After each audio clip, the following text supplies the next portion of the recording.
ನಮಸ್ಕಾರ. ನಾನು ವೈದ್ಯ ಸಮರ್ಥ್ ಪಿ ರಾವ್, ಅಮೃತ ಆಯುರ್ವೇದಿಕ್ ಸೆಂಟರ್, ಬಸವನಗುಡಿಯಲ್ಲಿ ಪ್ರಾಕ್ಟೀಸ್ ಮಾಡ್ತಾ ಇರೋದು. ಹೋದ ಸಂಚಿಕೆಯಲ್ಲಿ ಈ ಶೀತಪಿತ್ತ ಉದರ್ಧ ಅಂದರೆ ದದ್ರುಗಳು ಬರುತ್ತಲ್ವ, ತುಂಬ ನೆವೆ ಬರುತ್ತೆ. ಆ ದದ್ರುಗಳ ಕಾಯಿಲೆಗಳಿಗೆ ನಾವು ಏನೇನು ಸೇವನೆ ಮಾಡಬಾರ್ದು ಅಂತ ನಾನು ತಿಳಿಸ್ಕೊಟ್ಟೆ, ಅರ್ಟಿಕೇರಿಯಲ್ ರ್ಯಾಷಸ್ ಅಂತ. ಈ ಸಂಚಿಕೆಯಲ್ಲಿ ನೀವು ಏನೇನು ತಗೊಳ್ಳೋದ್ರಿಂದ ದದ್ರುಗಳು ಕೂಡ ಕಮ್ಮಿ ಆಗುತ್ತೆ ಅನ್ನೋದನ್ನು ನಾನು ತಿಳಿಸ್ಕೊಡ್ತೀನಿ. ಇದರಲ್ಲಿ ಮೊದಲನೇದು ಮಾಡ್ಕೊಳ್ಳೋದು ನೀವು ಹಳೆ ಅಕ್ಕಿ.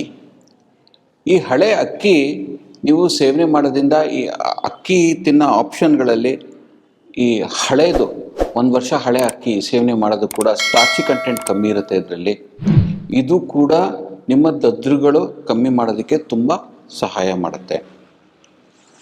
ಈ ದಾಲ್ಗಳಲ್ಲಿ ಹೆಸರುಬೇಳೆ ಸೇವನೆ ಮಾಡೋದ್ರಿಂದನೂ ಕೂಡ ಈ ಅರ್ಟಿಕೇರಿಯಲ್ ಅಟ್ಯಾಕ್, ಸಂಜೆ ಆಗ್ತಾರಂಗೆ ಕೈಯೆಲ್ಲ ನವೆ, ಹೊಟ್ಟೆ ನವೆ, ಕಾಲು ನವೆ, ತೊಡೆ ನವೆ, ಬೆನ್ನಲ್ಲಿ ನವೆ, ನಾನು ಕೆಲವು ಕೇಸಸ್ ಅಂತೂ ವಿಪರೀತ ಜಾಸ್ತಿ ಆಗಿರೋದು ನೋಡಿದ್ದೀನಿ.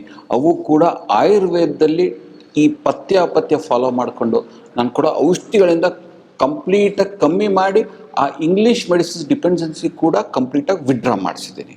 ನೆಕ್ಸ್ಟು ಹುರುಳಿ ತೊಗೊಳ್ಳೋದು ಕೂಡ ತುಂಬ ಒಳ್ಳೆಯದು. ಯಾಕಂದರೆ ಹುರುಳಿ ಉಷ್ಣತೆ ಜಾಸ್ತಿ ಮಾಡುತ್ತೆ, ಕಫ ಶಮನ ಮಾಡುತ್ತೆ. ಆ ಕಫ ಶಮನ ಆಗೋದ್ರಿಂದ ಈ ಶೀತಪಿತ್ತ ಉದರ್ಧ ಕೂಡ ಕಮ್ಮಿ ಆಗುತ್ತೆ. ಹಾಗಲಕಾಯಿ ಸೇವನೆ ಮಾಡೋದ್ರಿಂದನೂ ಕೂಡ ಹೆಲ್ಪ್ ಆಗುತ್ತೆ. ಹಾಗಲಕಾಯಿ, ನುಗ್ಗೆಕಾಯಿ, ಜೇನುತುಪ್ಪ, ದಾಳಿಂಬ್ರೆ ಹಣ್ಣು, ಆಮೇಲೆ ಎಲ್ಲ ಥರದ್ದು ಖಾರವಾಗಿರೋದು, ಕಹಿಯಾಗಿರೋ ಪದಾರ್ಥಗಳು, ತರಕಾರಿಗಳು, ಇದೆಲ್ಲ ಸೇವನೆ ಮಾಡೋದು ಕೂಡ ಈ ಉದರ್ಧ ಶೀತಪಿತ್ತ ಕಮ್ಮಿ ಮಾಡುತ್ತೆ. ನೋಡಿ, ಇದಕ್ಕೆ ಅತ್ಯುತ್ತಮವಾಗಿರೋದು ಪಂಚಕರ್ಮದಲ್ಲಿ ಒಂದು ವಿರೇಚನ ಕರ್ಮ ಅಂತ ಒಂದಿದೆ.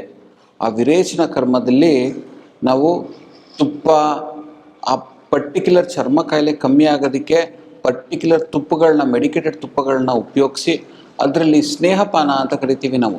ಸ್ನೇಹಪಾನ ಮಾಡೋದು ಅಂದರೆ ತುಪ್ಪ ಖಾಲಿ ಹೊಟ್ಟೆಯಲ್ಲಿ ಸೇವನೆ ಮಾಡೋದು. ಆ ತುಪ್ಪ ಡೈಜೆಸ್ಟ್ ಆಗಿ ನಮ್ಮ ಕೋಷ್ಟನ ಲೂಬ್ರಿಕೇಟ್ ಮಾಡುತ್ತೆ, ಅಂದರೆ ನಮ್ಮ ಗಟ್ಟನ್ನು ಕಂಪ್ಲೀಟಾಗಿ ಲೂಬ್ರಿಕೇಟ್ ಮಾಡುತ್ತೆ. ಅದ ನಂತರ ಮಧ್ಯಾಹ್ನ ಊಟ ಮಾಡ್ಕೊಳ್ಳೋದು, ರಾತ್ರಿ ಊಟ ಮಾಡೋದು. ಈ ಒಂದು ಬೆಳಗ್ಗೆ ಹೊತ್ತು ತಿಂಡಿ ಬಿಟ್ಟು ಈ ತುಪ್ಪ ತೊಗೊಳೋದಕ್ಕೆ ಸ್ನೇಹಪಾನ ಅಂತ ಕರಿತೀವಿ. ಇದನ್ನು ಒಂದು 4 ರಿಂದ 6 ದಿವಸ ನೀವು ಸ್ನೇಹಪಾನ ಮಾಡಿಬಿಟ್ಟು ನಂತರ ಅಭ್ಯಂಗಗಳು ಮಾಡಿಬಿಟ್ಟು ಬಾಹ್ಯ ಸ್ನೇಹನ ಅಂತ ಮಾಡ್ತೀವಿ. ಅದು ಮಾಡಿದ ಮೇಲೆ ಜಾಮ್ ಕೊಟ್ಟು ಲೂಸ್ ಮೋಷನ್ ಮಾಡಿಸ್ತೀವಿ. ಅದಕ್ಕೆ ವಿರೇಚನ ಕರ್ಮ ಅಂತ ಕರಿತೀವಿ. ಈ ವಿರೇಚನ ಕರ್ಮ ನಾವು ಶೀತಪಿತ್ತ ಉದರ್ಧ ಟ್ರೀಟ್ಮೆಂಟಿಗೆ ಮೊದಲು ಮಾಡಬೇಕಾಗಿರೋದು. ಇದು ಮಾಡೋದ್ರಿಂದ ಏನಾಗುತ್ತೆ ಅಂದರೆ ಆ ದೋಷ, ಆ ವಾತಪಿತ್ತ ಕಫ ದೋಷಗಳು ಹೊರಗೆ ಹೋಗುತ್ತೆ.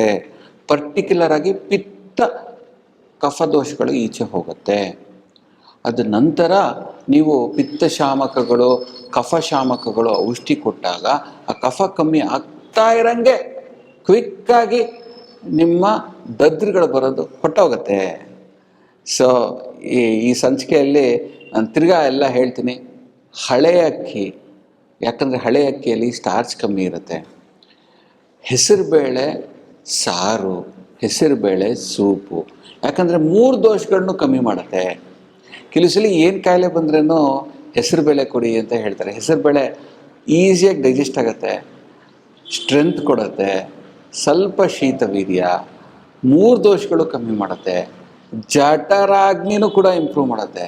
ಸೊ ಹಾಗೆ ಈ ಹೆಸರುಬೇಳೆ ತುಂಬ ಉಪಯೋಗಕಾರಿ. ಹುರುಳಿ ಕೂಡ ತುಂಬ ಒಳ್ಳೆಯದು. ಈ ಹುರುಳಿ ಕೂಡ ಈ ದದ್ರುಗಳು ತುಂಬ ಬರ್ತಾಯಿತ್ತು ಅಂದರೆ ಒಂದು ಒಳ್ಳೆ ರೆಮಿಡಿ ಏನು ಅಂದರೆ, ಈ ದದ್ರುಗಳು ಸಂಜೆ ಹೊತ್ತು ಜಾಸ್ತಿ ಬರ್ತಾಯಿತ್ತು ಅಂದರೆ ಈ ಅಕ್ಕಿಯಲ್ಲಿ ಒಂದು ಪೊಂಗಲ್ ಮಾಡಿ ಅದರಲ್ಲಿ ಹೆಸರುಬೇಳೆ ಆಮೇಲೆ ಹುರುಳಿ ಇದನ್ನು ಹಾಕ್ಬಿಟ್ಟು ಅನ್ನಕ್ಕೆ ಸ್ವಲ್ಪ ಬೇಯಿಸ್ಬಿಟ್ಟು ಈ ಪೊಂಗಲ್ ಥರ ಮಾಡಿ ಅದನ್ನು ಸೇವನೆ ಮಾಡಬೇಕು. ರಾತ್ರಿ ನಿಮ್ಗೆ ದದ್ರುಗಳು ಜಾಸ್ತಿ ಇತ್ತು ಅಂದಾಗ ಇದು ಸೇವನೆ ಮಾಡಿದಾಗ ದದ್ರುಗಳು ಕಮ್ಮಿ ಆಗುತ್ತೆ. ಹಾಗಲಕಾಯಿ ಕೂಡ ಸೇವನೆ ಮಾಡಿ, ಹಾಗಲಕಾಯಿ ಬಜ್ಜಿನೋ, ಹಾಗಲಕಾಯಿ ಪಲ್ಯನೋ, ಹಾಗಲಕಾಯಿ ಫ್ರೈನೋ ಏನೋ ಮಾಡಿ ಈ ಪೊಂಗಲ್ ಜೊತೆ ಸೇವನೆ ಮಾಡೋದ್ರಿಂದ ಕೂಡ ತುಂಬ ಉಪಯೋಗಕಾರಿ. ನುಗ್ಗೆಕಾಯಿ ಕೂಡ ಅತ್ಯುತ್ತಮವಾಗಿ ಹೆಲ್ಪ್ ಆಗುತ್ತೆ. ಇದ್ರ ಜೊತೆಗೆ ಜೇನುತುಪ್ಪ, ನಿಮಗೆ ತುಂಬ ಅರ್ಟಿಕೇರಿಯಲ್ ರ್ಯಾಷ್ ಆಯಿತಾ, 1-2 ಸ್ಪೂನ್ ಜೇನುತುಪ್ಪ ತೊಗೊಂಡು ಒಂದು ಸ್ವಲ್ಪ ತಣ್ಣೀರಲ್ಲಿ ಮಿಕ್ಸ್ ಮಾಡಿಬಿಟ್ಟು ಕುಡಿದ್ಬಿಡಿ.